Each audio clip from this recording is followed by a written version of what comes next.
ይዘመረልን መዝሙሩን ለምን አናመጣው ነው እግዚአብሔር ውሳጣዊ አይናችንን ወንድሞቼ ይክፈትልን የዛን ጊዜ ነው እውነትንና ሐሰትን መለየት የምንችለው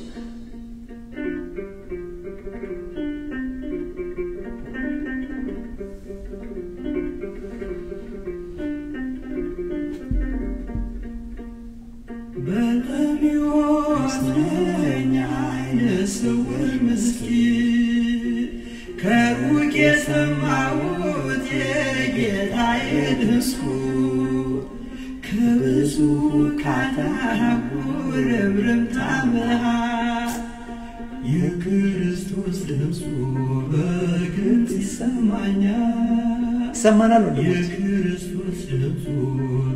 እግዚአብሔር ይመስገን ከሰማን ከተሰማን መልካም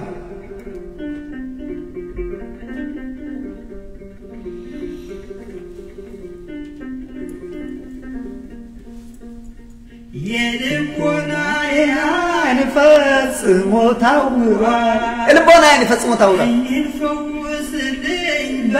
በሚወስ ይላል አይናችንን እግዚአብሔር ይፈውስልን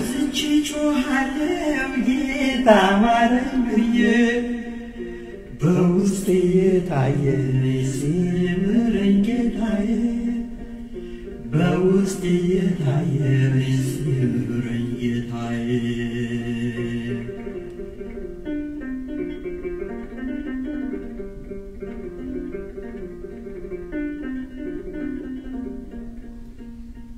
አንተን አይሰማህም ይሉኛል ብዙዎች በኃጢአት ሰንሰለት ታስረሃል ከወች ስለዚህ አትጥፋ ሲኦልን ጠብቃት እንደዚህ ቢሉኝ እጮሃለሁ ሳልታክት እንደዚህ ቢሉኝ እጮሃለሁ ሳልታክት በርጤሜዎስ ነኝ አይነ ስውር ምስኪን በርጤሜዎስ ነኝ ከሩቅ የሰማሁት የጌታዬ ድምፁ ከብዙ ጉርምርምታ መሃል የክርስቶስ ድምፁ በግልጽ ይሰማኛል የክርስቶስ ድምፁ በግልጽ ይሰማኛል ወንድሞቼ የክርስቶስ ድምፁ ይሰማችኋል ይሰማናል አው ይሄ ነው ምርጫ ይሄ ነው ህይወት የክርስቶስ ድምጽ ካልተሰማን አስቸጋሪ ነገር ነውና እንግዲህ የተማርነው ጀምረን ያለነው ትምህርት ካለፈው ሳምንት የቀጠለው እውነት ነፃ ታወጣችኋለች ይቅርታ እውነት ነፃ ታወጣችኋለች ብለን ነበር የጀመርነው ከዮሐንስ ወንጌል ምዕራፍ 8 ራሱ መድኃኒታችን ኢየሱስ ክርስቶስ በቤተ መቅደስ ተገኝቶ ያስተማረው ትምህርት ለማን አስተማረ ለካህናቱ አስተማረ ቤተ መቅደስ ለፈሪሳውያን አስተማረ ለሰዱቃውያን አስተማረ በዛ ለተገኙት ምእመናን አስተማረ ዝም ብላችሁ አትድከሙ አላቸው ሃይማኖት አለን ብላችሁ ግን ዝም ብላችሁ ትደግማላችሁ ወንድሞቼ እንዴት ያሳዝናል ሃይማኖቴ ይሰራል ብለው የእግዚአብሔርን መንግስት እንወርስበታለን ብለው ብዙ ደክመው በኋላ ቀን ደርሶ ሲሄዱ ሰማይ ሲደርሱ መዝገቡ ሲፈተሽ መዝገቡ ሲከፈት I'm sorry your name is not here እንደዛ አይደል that's how it's going to work by the way ምንድነው የሚለው ዮሐንስ ሁለት መጽሐፍ ታየው ሌላ መጽሐፍም አየው ይሄኛው መጽሐፍ የሕይወት መጽሐፍ ነው ስሙ በዛ ላይ ያልተገኘ ሁሉ ወደ እሳት ባህር ተጣለ ነው እግዚአብሔር በእኛ ላይ ያደርገው ወንድሞቼ ግን እውነትን ማወቅ ያስፈልጋል ስለዚህ እነዚህ ሰዎች እኮ የሃይማኖት ሰዎች ነን ብለው እያገለገሉ እየተገለገሉ በቤተ መቅደስ ያሉ ነው እናንተ የሃይማኖት ሰው ነኝ ትላላችሁ የሃይማኖት መልክ አላችሁ ኃይሉን ግን ክዳችሁታል እግዚአብሔርን እናውቃለን ብላችኋል ግን አታቁትም እናንተ ለምን እውነት በእናንተ ውስጥ የለም እውነተኞች አይደላችሁ ሐሰተኞች ሐሰተኞች ናችሁ አላችሁ እናንተ ባሪያዎች ናችሁ እውነት ነፃ ያወጣችኋል ይልቅ እውነትን ያዙ አላቸው እንዴ እኛ ባሮች አይደለንም ነው ያሉት አይደለም እናንተ የኃጢአት ባሮች ናችሁ የእግዚአብሔር ሰዎች ነን ትላላችሁ ሰውን ለመግደል ትፈልጋላችሁ እኔን እንኳን ይሄው ልትገሉኝ ታሳድዱኛላችሁ አላቸው ወደ መጨረሻው አካባቢ አንተ ያማል አንተ እብድ ነህ አሉት በነገራችን ላይ ክርስቶስ ሁሉ ነገር ተብሏል እብድ ነህ ተብሏል ያማል አንተ ሰይጣን አለብህ አሉት አንተ መናፍቅ ነህ ተባለ ያልተባለው ነገር እኮ ነው ስለዚህ ምን አለን እውነት ነፃ ታወጣችኋለች ብለን ወገኖቼ ስንማር ባለፈው ሳምንት ስንማር ነበር ዛሬ ደግሞ እውነትንስ የማይወዱ ሰዎች ምን ይሆናሉ ብለን ጀመረ እሳችን ዛሬ እሱ እውነትን የማይወዱ ሰዎች አለ ቅዱስ ጳውሎስ እውነትን የማይወዱ ሰዎች ይጠፋሉ አንደኛ ለምን ህይወታቸው በሐሰት ነው የሚኖሩት በኃጢአት ነው ኃጢአት ደግሞ መጨረሻ ላይ ሞት ነው አለ ስለዚህ አንዴ ነው ሁለተኛ ሰዎች እውነትን ማወቅ ባልፈለቁ ቁጥር እግዚአብሔር ይታገስና ለማይሆን መንፈስ አሳልፎ ሰጣቸው ነው የሚለው ይሄንን እኔ ከራሴ ያላልኩም አነበዋለሁ ሁለተኛ ተሰሎንቄ ወገኖች ሁለተኛ ተሰሎንቄ ከምዕራፍ 1 ጀምራችሁ ሄዳችሁ አንብቡ እውነትን ለማወቅ ባልወደዱ መጠን እግዚአብሔር ለማይሆን መንፈስ አሳልፎ ሰጣቸው ይላል ለምን ይመስላችኋል አለበለዚያ እኛ እንኳን አገልጋዮች ነን ብለን የእግዚአብሔርን ቃል እናስተምራለን ብለን ዝም ብለን ቀን ሙሉ ስንተረተሩ ሸታችንን ስንደረደር ምንሉ እግዚአብሔር ታግሶ ይተወናል እግዚአብሔር መንፈስ ሰው ሲርቆ ሰው አይፈራ ሰው እኮ እንደሚሆን ታውቃላችሁ የእግዚአብሔር መንፈስ ሲርቀው በቃ አይፈራም ኃጢአትን እኮ ግልጽ በሆነ መልክ ያደርጋል አይፈራም በቃ እግዚአብሔር መንፈስ ሰው እግዚአብሔርን ሲፈራ እግዚአብሔር መንፈስ በውስጡ ሲኖር ነው ፍርሃት ያለበት ስለዚህ ወገኖች ምንድነው ያልነው ዛሬ አሁን ያነሳንበት ርዕሳችን እውነትን የሚጠሉ ሁሉ ይጠፋሉ ይሄ ነው ይሄንን እኔ አይደለም ያልኩት አነብላችኋለሁ እናንተ ታገሱ አነብላችኋለሁ ይሄ ከባድ ትምህርት ነው አቃሉ ሰዎች ለመስማት አይፈልጉም ለምን ምን ኖሮ በውሸት ውስጥ ነው አሁን እኮ በደብ አድርገን እኮ ሀገራችን ኢትዮጵያ እንኳን ስንመለከት በቤተ መቅደስ በለው በቤተ መንግስት በለው በሁሉ እኛን ሰዎች የተባለ በቤተሰብ ደረጃ ያለን ሰዎች ሁሉ እውነት እኮ ውሸት እኮ ሃይማኖት የሆነ ይመስላል ወተን እኮ እንደፈለግን ስንዋሽ ትንሽ ያዝም ያደርገን ለምን ወጣ አለቃ እግዚአብሔር መንፈስ ከውስጣችን ከሌለ እኮ እንደዚህ ነው ስንዋሽ እኮ ችግር የለብንም ለዚህ እኮ ነው እግዚአብሔር ቤተ መቅደስ ላይ ቆመን ስንዋሽ we don't care አንፈራም እኮ there is going to be time for accountability my friend ስለዚህ ወገኖቼ እና የዛሬው አሁን ያነሳነው ርዕሳችን ምንድነው እውነትን የጠሉ ሁሉ ይጠፋሉ በሚል ምንድነው ያልኩት እውነትን የጠሉ ወይም እውነትን የሚጠሉ ሁሉ ይጠፋሉ እንዴት ሁሉ ይጠፋሉ ራሱ አንደኛ ለእውነት ለስተት ትምህርት ተላልፎ ይሰጣሉ ራሱ እግዚአብሔር እንኳን ለስተት አሳልፎ ተዋቸዋል የሚለው መጣበታለሁ አነብላችኋለሁ ትልቁ ነገር ክርስቶስ ስለ እውነትና ስለ እውነት ምንጭ ምን አለ ብለን ብንል ምንጩ እሱ ራሱ እንደሆነ ተናገረ አይደል እኔ ነኝ ያለ እውነት እኔ ነኝ ለዚህ ነው እውነት ምንድነው ብለን ቅድም መግቢያችን ስንማር እውነት ምንድነው ብለናል እውነት አንደኛው ነገር ሐቅ የሆነ ሐሰት ያልሆነ የሚረጋገጥ ብለን ሊትራሪ ሚኒንጉን አነሳን ቀጠልንና ምንድነው ያለው እውነት ማለት የእግዚአብሔር ስም ነው ስለዚህ እውነት ማለት እግዚአብሔር ነው ኢየሱስ ክርስቶስ ነው አለ ይሄ ብቻ አይደለም የእግዚአብሔር ቃል ነው ወንጌል እውነት ነው አለ ወንጌልን አልቀበልም ያለች ነፍስ ትጠፋለች ለዚህ እኮ ነው በቤተ መቅደስ ተገኝቶ ለአይሁድ ካህናት ለአይሁድ ምእመናን በዛ ለተገኙት ምን አላቸው ወንጌልን ካልተቀበላችሁ እኔን ካልተቀበላችሁ ትጠፋላችሁ አላቸው ወንድሞች ይሄ እውነት ነው ዮሐንስ ወንጌል ምዕራፍ 8 ሊዩና አንብቡ ለማጣራት ስለዚህ ክርስቶስ ስለ እውነትና ስለ እውነተኛ እውነት የእውነት ምንጭ ማን ነው ብለናል እግዚአብሔር ነው ኢየሱስ ክርስቶስ ነው የእውነት ምንጭ እና እኔ እውነት ነኝ አለሱ ለዚህ እኮ ነው ዮሐንስ ወንጌል ምዕራፍ 4 ቁጥር 6 አካባቢ ላይ ምንድነው የሚለው እኔ ምንድነኝ አለ እኔ መንገድ ነኝ አንደኛ እኔ መንገድ ይገርማችኋል በደንብ ኮስታስ እኔ በር ነኝ ይላል እኔ መንገድ ነኝ ይላል እኔ ብርሃን ነኝ እኔ ራሱን ደሞ በጉ ነው ራሱ ረኛ የሚገርም ነው ሚስጥሩ መቼ በደንብ አይኑን ለከፈተ ሰው ስለዚህ መንገዱ ምን ነኛል እኔ መንገዱ ነኝ ከኔ ውጪ ሌላ መንገድ የለም እንደገና እኔ በሩ ነኝ ሌላ በር የለም በሌላ በር የሚገባሱ ሽፍታና ተንኮል ይላል እኔ ደግሞ እውነት ነኝ እኔ ህይወት ነኝ አያችሁ አሁን እዚህ ጋር አሁን በጥቂት ደቂቃ በቀረን ደቂቃ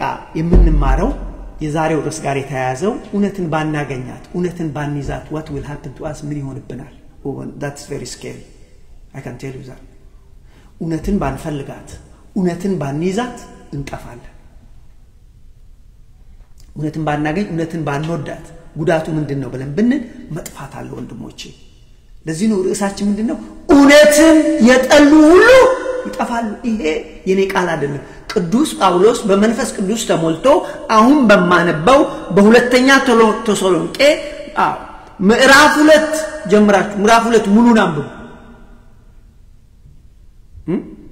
ምንድነው ያለው እውነትን የጠሉ ሁሉ ይጠፋሉ አይውሽ ነው ባይጠፉ ግን በቃ እግዚአብሔር ቃል ብሏል ስለዚህ አሁን እውነትን ባናገኛት ምን እንሆናለን መጥፋት አለ አው መጨረሻው ጥፋት ነው መጨረሻው ከእግዚአብሔር መለየት ነው ወንድሞቼ የእውነትን የማይወዱ ሁሉ መጨረሻቸው ጥፋት ነው ይላል በጨለማ ህይወት ይኖራሉ በዚህም በምድር ላይ በሰማይ ስለዚህ በዚህ ዓለም በሚመጣው ዓለም ይጎዳሉ ማለት ነው እውነትን የማይወድ ማን ነው እውነትን የማይወዱ ይጠፋሉ እውነትን የማይወድ ማን ነው ሰይጣን አያችሁ የሰይጣን ልጆች ይሆናሉ ማለት ነው እውነትን የሚጠሉ የእሱ ልጆች ናቸው ይሄንን አንብብላችሁ ግን ሰብሰብ ያለውን ሐሳብ ልንገራችሁና ቅዱስ ጳውሎስ ያለውን አነብላችኋለሁ ቅዱስ ጳውሎስ እንግዲህ በዚህ በተሰሎንቄ ምዕራፍ 2 ላይ ሁለተኛ ተሰሎንቄ ምዕራፍ 2 ላይ ምንድነው ያለው እውነትን ስለጠሉ እነሱ ይጠፋሉ አያችሁ ለካ እውነትን መጥላት it's not a joke በሐሰት የሚኖሩ ሰዎች አሉ የነሱን ነገር ተው የነሱን ተው ሐሰትን ቀኑ ሙሉ ሬዲዮ ከፍተው ቀኑ ሙሉ ቴሌቪዥን ከፍተው ዩቲዩብ ከፍተው the whole day ውሸት የሚያወሩ ሰዎች አሉ እግዚአብሔር ይማራቸው the only thing I can say እነሱ ሌላ እዚህ ግን እያወራን ያለነው እውነትን የጠሉ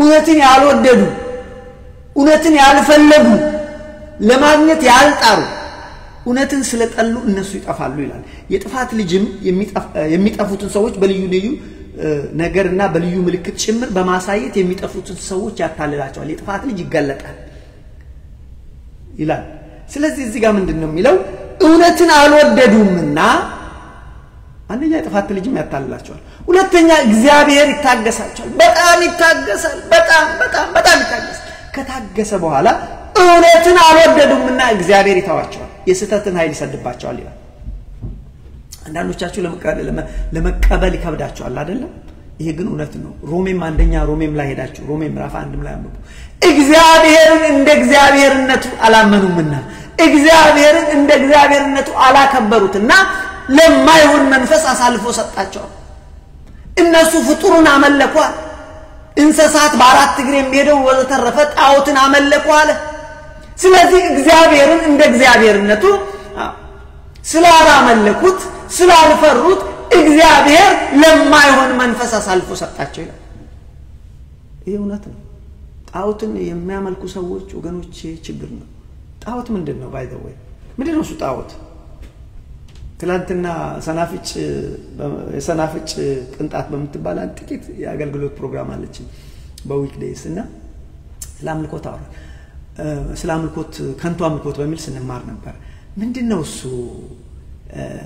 ወንድሞቼ ጣዖት ማለት ምንድነው ይሄ ጣዖት እኮ ይሄ ዝም ብሎ የቻይና ሀገር ያለው ስታቹ እንዲ ተሰርቶ ሄደው የሚሰግዱለት ነውና እሱ አንዱ ነው ጣዖት ማለት ምን ማለት እንደሆነ ልንገራችሁ ወንድሞቼ ጣዖት ማለት ከእግዚአብሔር የበለጠ የምንወደው ማናቸው ነገር ጣዖት ይባላል ልጃችንን ከእግዚአብሔር የበለጠ ከወደነው ጣዖት ነው ሚስታችንን ከእግዚአብሔር የበለጠ የምንወደው ጣዖት ነው ምንም ይሁን ቁሳቁስ ነገር ይሁን ፍጥረታዊ ነገር የሆነ ሁሉ ከእግዚአብሔር የበለጠ የምንወደው ነገር ሁሉ ጣዖት ነው ስለዚህ አውት ነው ወንድሞች ከእግዚአብሔርስ በታች ችግር የለው ከእግዚአብሔር በታች ሚስትን መውደድ ትችላለህ ወንድሜ ችግር የለው ልጅህን መውደድ ትችላለህ ችግር የለው anything ከዛ በታች መውደድ ትችላለህ ኃጢአት እስካልሆነ ድረስ ኦኬ ስለዚህ ምንድነው እዚህ ጋር ግን ያመጣነው እንዲህ አይነት ሰዎች እውነትን አልወደዱምና እግዚአብሔር ራሱ የስህተትን ኃይል ይሰድባቸዋል ይላል ከዚህ የተነሳ በክፋት ተደስተዋልና በእውነትም አላመኑምና እነዚህ ሰዎች መጨረሻቸው ፍርድ ነው ይፈረድባቸዋል ላንበብላችሁ ቀስ ብዬ ላንበብላችሁ very important ስለሆነ ይሄን ያልኳችሁ ይሄንን ከራሴ ያላመጣሁትን ብያችሁ ይሄን ከን ነው አባታችን ቅዱስ ጳውሎስ ነው ኢየሱስ ክርስቶስ ባስተማረው ትምህርት ላይ ሆኖ በመንፈስ ቅዱስ ተሞልቶ ኢየሱስ ክርስቶስ እውነት ነፃ ያወጣቸዋል ብሎ በዮሐንስ ወንጌል አስተማረ እሱኑ ቃል ቅዱስ ጳውሎስ ሰዎች እውነትን መፈለግ አለባቸው አለበለዚያ እውነትን ካልፈለጉ ይጠፋሉ ብሎ ያለው እሱ ላንብብላችሁ እንደዚህ ይላል ነገር ግን ወንድሞች ሆይ ስለ ጌታችን ስለ ኢየሱስ ክርስቶስ መምጣት ለመጀመሪያ የሚናገሩ ምንድነው የሚለው መሰረታዊ ሐሳቡ የኢየሱስ ክርስቶስ መምጣት ገና ነው የአምላካችን መምጣት ገና ነው ወይም ደግሞ እኛም ወደሱ እሱ ሲመጣ ሊሰባስበን አይደል የሚመጣው እሱ ገና ነው እሱ መጥቷል ብላችሁ አትርበትበቱ አትጨነቁ ገና ነው ይሄም የሆነው የጥፋት ልጅ ከተገለጠ በኋላ ነው የጥፋት ልጅ የአመጻ ልጅ ይገለጣል ይሄ ጥፋት ልጅ በቤተ መቅደስ እንኳን አምላክ ነኝ ብሎ ጉብ ይላል ይቀመጣል ሰዎችም ደግሞ አምላክ ነው ብለው ሄደው ይሰግዱለታል ለምን ድንቅ ነገርን ያሳያል ያደርጋል ስለዚህ ይሄ እስኪሆን ገና ነው የክርስቶስ መምጣት ምልክት አለው አሁን ግን መንፈሱ ይሰራል እሱ እንዳይመጣውን የሚከለክል አለ ዛሬ እንደፈለገ እንዳያደርግ የሚከለክለው አለ እሱም የእግዚአብሔር መንፈስ እንደፈለገ እንዳይ የእግዚአብሔር መንፈስ ይከለክለዋል አንድ ቀን ግን ይሄ የእግዚአብሔር መንፈስ ቀስ በቀስ ምድርን ይለቃል በዛን ጊዜ ጥፋት ልጅ ይገለጣል ከተገለጠ በኋላ በእግዚአብሔር ቤተ መቅደስ አምላክ ሆኖ ከእግዚአብሔር በላይ ሆኛለሁ ብሎ ይቀመጣል ሰዎችም ድንቅ ተአምራቱን አይተው ይከተሉታል ይሄ ይሆናል እስከዛ ገና ነው አትጨነቁ አትርበትበቱ ይልቁንም እናንተ ግን እውነትን ውደዱ እውነትን የሚጠሉ ይጠፋሉ ያለበት ቦታ ነው ላንብብላችሁ እንደዚህ ይላል ነገር ግን ወንድሞቼ ስለ ጌታችን ስለ ኢየሱስ ክርስቶስ መምጣትና ወደርሱ ስለ መሰብሰባችን በመንፈስ ወይም በቃል ወይም ከኛ እንደሚመጣ በመልእክት የጌታ ቀን ደርሷል ብላችሁ ከአእምሮአችሁ ቶሎ እንዳትናወጡ እንዳትደነግጡ እንለምናችኋል ከኛ መጣ ተብለው በመንፈስም ይሁን በቃልም ይሁን በጽሁፍም ሄዶ የነሱ መልእክት ነው ብላችሁ ሰዎች ቢነግሯችሁ አትናወጡ ገና ነው አለና ቁጥር 3 ላይ አሳሳች መምራን አሉ አሳሳች ነቢያት አሉ በየጊዜው አሉ በዛን ዘመን እኮ ቅዱስ ጳውሎስ አለ 2000 years ago አሳሳች አለ ዛሬም አለ የዛን ጊዜም አለ በነገራችን ስለዚህ ማንንም በማናችሁ መንገድ አያስታችሁ ተጠንቀቁ ማንንም እንዳያስታችሁ ተጠንቀቁ የክርስቶስ ቀን ደርሷል ብላችሁ አትርበትበቱ ምልክት አለው ለምን አለ ማንንም በማናችሁ መንገድ አያስታችሁ ክህደቱ አስቀድሞ ሳይመጣ ማለት የአመጽ ሰው ይላል የአመጽ ሰው ሐሳይ መሲ ውሸተኛው መሲ ሳይመጣ ያመጽ ሰው ይላል ክህደቱ አስቀድሞ ሳይመጣና የአመጽ ሰው እርሱም የጥፋት ልጅ ሳይገለጥ አይሆንም አይደርስም ስለዚህ ያ የጥፋት ልጅ ሲገለጥ ነው ያፈን የሚያደርገው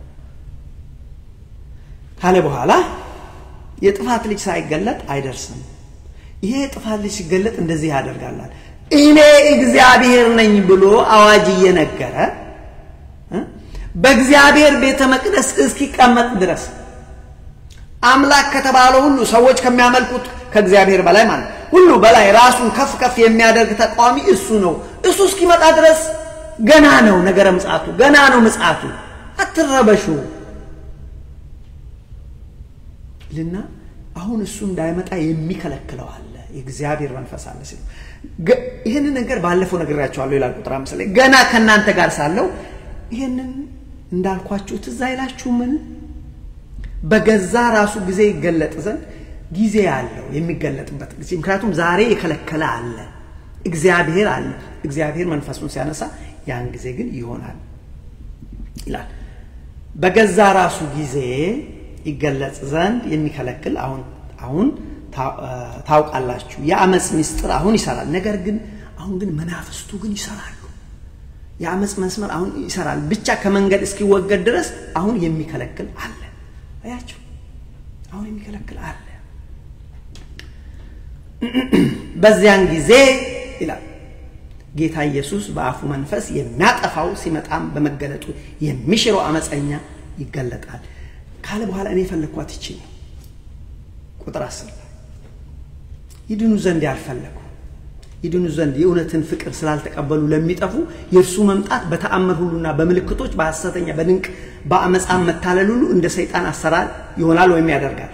ስለዚህ ምክንያት በእውነት ያላመኑ ስለዚህ ምክንያት በእውነት ያላመኑ ነገር ግን እውነትን ያልተቀበሉ እውነትን መፈለግ ያልፈለጉ በእውነት ያላመኑ በአመጽ ደስ ይላቸው የነበሩ ሁሉ ፍርድን እንዲቀበሉ ሐሰትን ያምኑ ዘንድ የእግዚአብሔር የስተተን አሰራር ይልከባቸዋል። ገባችሁ ወንድሞች? እኔ አይደለም ያልኩት፣ ልድገምና ላንብብላችሁ። ይድኑ ዘንድ የእውነትን ፍቅር ስላልተቀበሉ ይድኑ ዘንድ የእግዚአብሔር ልጅ ስላልተቀበሉ ይድኑ ዘንድ እሱ እግዚአብሔር የገለጸውን ጸጋ ስላልተቀበሉ ኢየሱስ ክርስቶስን ስላልተቀበሉ እውነትን ማወቅ ስላልፈለጉ የእውነትን ቃል ወንጌልን መቀበል ስላልፈለጉ ይድኑ ዘንድ የእውነትን ፍቅር ስላልተቀበሉ ለሚጠፉ ምን ይሆናሉ? ስለዚህ እግዚአብሔርን ቃል የማይወዱ ወይም እውነትን የማይወዱ ይጠፋሉ አይደል ብለን ጀመረው። ይድኑ ዘንድ የእውነትን ፍቅር ስላልተቀበሉ ለሚጠፉ የእርሱ መምጣት በተአምራት ሁሉና በምልክቶች በሐሰተኛ ድንቆች በአመጽ መታለል ሁሉ እንደ ሰይጣን አሰራር ነው ያደርጋል። ይሄ ይሆናል፣ ድንቅ ነገር ያደርጋል። እነዚህ ለማን ናቸው? እነዚህ የሚጠፉት እውነትን ስላልወደዱ ይከተሉታል፣ ይጠፋሉ። ይሄን ካለ በኋላ ቁጥር 11 እና 12 ስለዚህ ምክንያት በእውነት ያላመኑ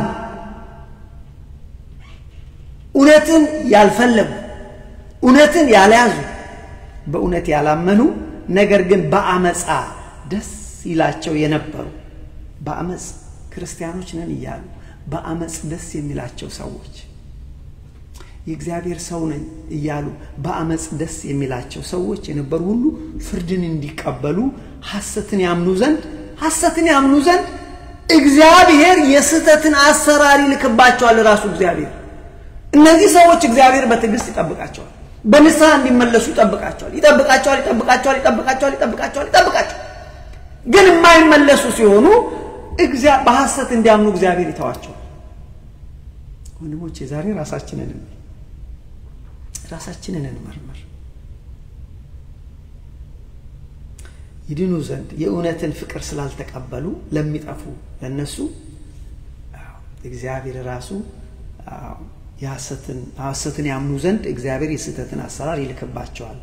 እኛ ግን በእውነት እግዚአብሔርን የምንወድ እውነትን የምንፈልግ ሕይወትን የምንፈልግ እኛ ግን በጌታ የተወደዳችሁ ወንድሞች ሁሉ ጊዜ ስለናንተ እግዚአብሔርን ልናመሰግን ግድ እንላለን።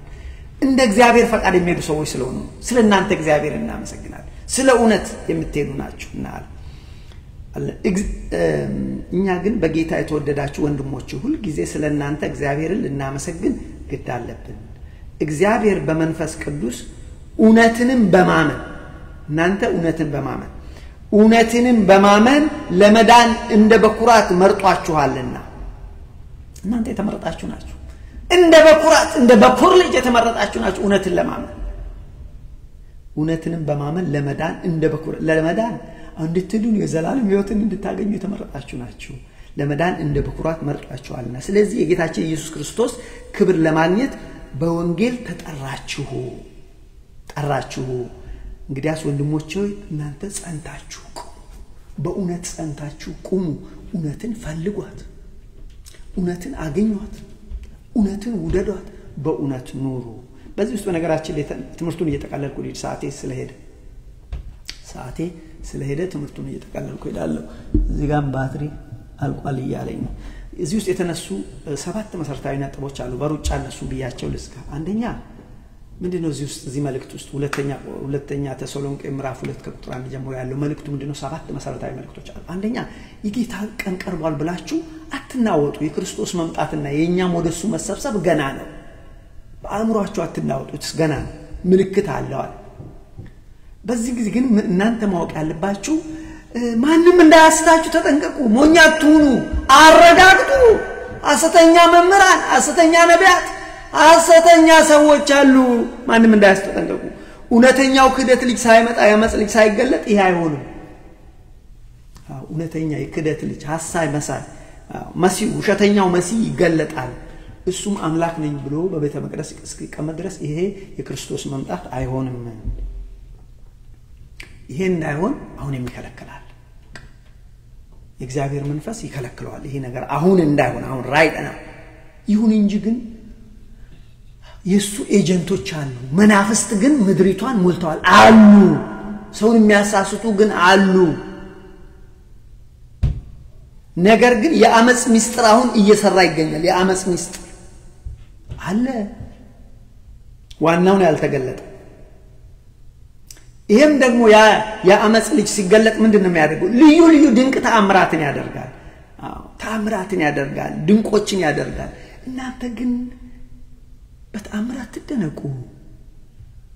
ተአምር ካያችሁ ደስ የሚያሰኝ እግዚአብሔርን የሚያከብር ተአምር ካገኛችሁ እግዚአብሔርን አመስግኑ፣ ብዙ አትደነቁ። ከክርስቶስ የበለጠ ተአምር እኮ የለም። እግዚአብሔር አንድ ልጁን ከመስጠት የበለጠ ተአምር የለም። አምላክ ሰው ከመሆን የበለጠ ተአምር የለም።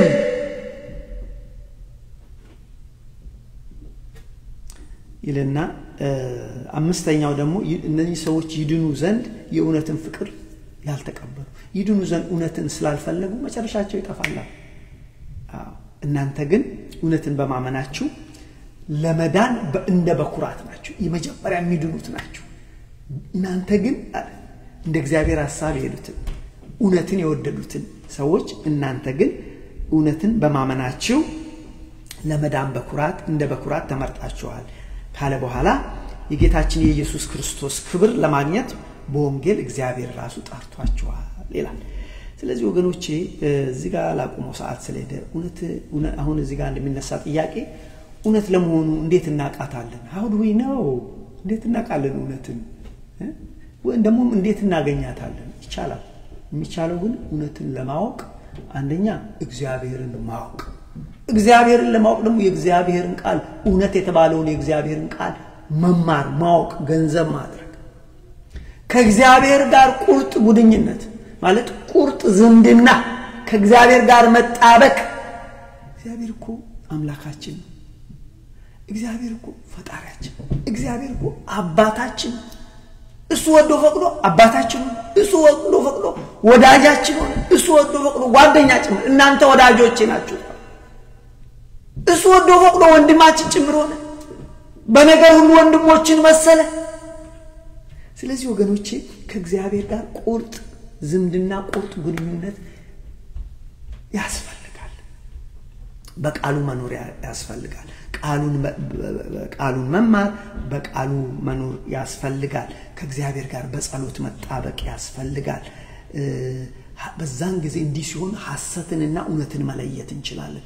እውነትን ስንለይ እውነት ነፃ ታወጣናለች። ነፃ ስንወጣ ደግሞ ሕይወትን እናገኛለን። ስለዚህ በእግዚአብሔር ላይ መጣበቅ መልካም ነው። ጨረስኩ። ምን ተማር?